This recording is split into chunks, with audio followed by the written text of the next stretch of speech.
ओम साई राम, जय साई राम।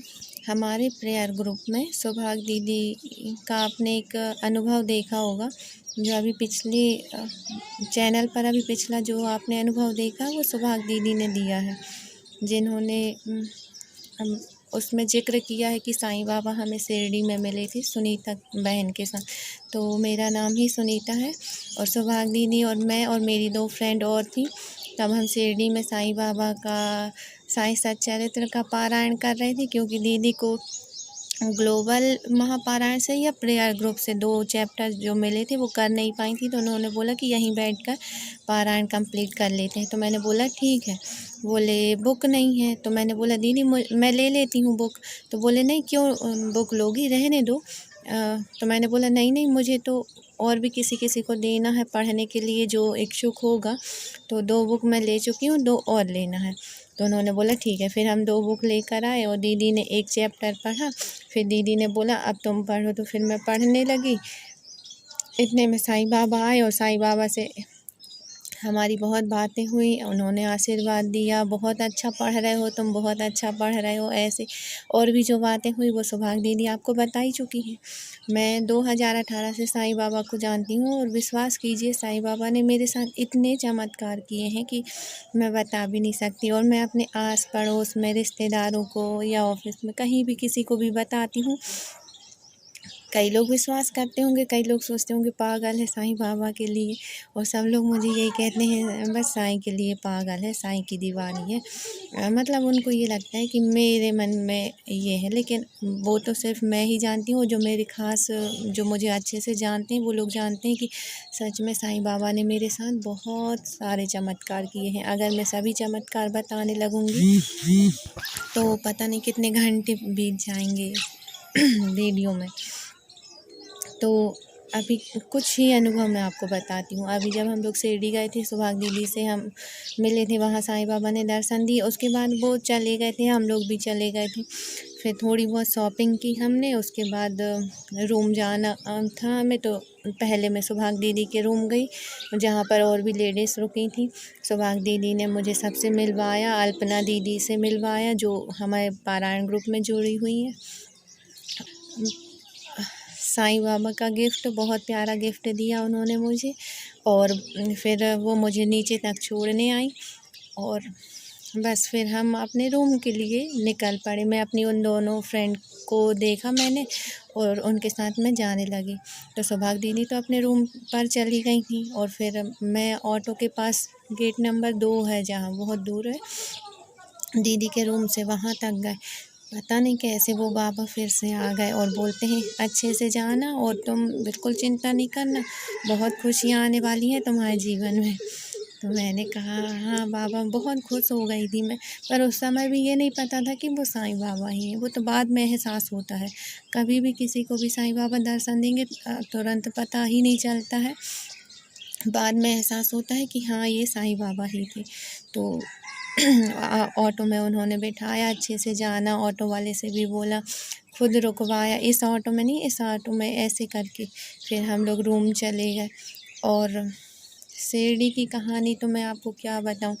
ऐसे दर्शन हुए हैं कि सभी लोग दर्शन कर कर के जा रहे थे, पर पता नहीं मेरे सभी फ्रेंड के साथ मैं भी थी और सभी लोगों को 1 मिनट भी बहुत हो जाता है, बहुत कम समय के लिए दर्शन होते और चले जाते। पर पता नहीं क्यों वहाँ पर जो थे उन्होंने मुझे इतनी देर तक दर्शन करने दिया और वो किसी से बातों में लग गए।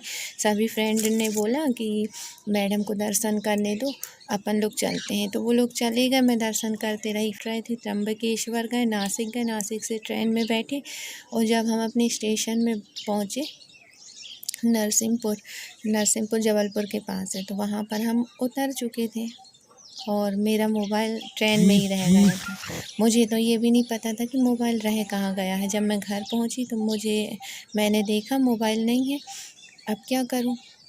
फिर उस समय तो मेरी धड़कन ही रुक गई थी, क्योंकि मेरे लिए तो बहुत बड़ी बात थी मेरा मोबाइल खो जाना। उसमें बहुत सारी ऐसी चीज़ें रहती हैं, मेमोरी रहती हैं, तो मुझे बहुत दुख हो रहा था और उतने समय कुछ नहीं सूझा।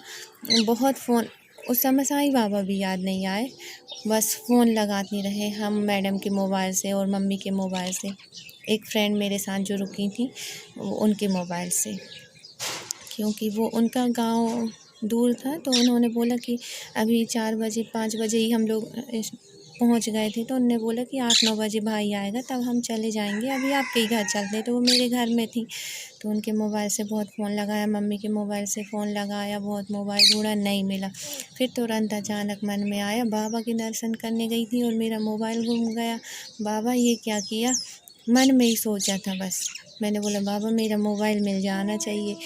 तो बस मोबाइल तुरंत मैडम के मोबाइल में, मम्मी के मोबाइल में फ़ोन आया किसी नए नंबर से, क्योंकि मेरे मोबाइल में बैलेंस ख़त्म हो चुका था और मेरे मोबाइल में कोई पासवर्ड भी नहीं था। तो उन्होंने फ़ोन किया कि आपका मोबाइल यहाँ पर है, ट्रेन में रह गया है, मेरे पास है। और फिर हमने पूछा आप कहाँ से हैं, तो वो कहीं बाहर के थे, महाराष्ट्र तरफ के।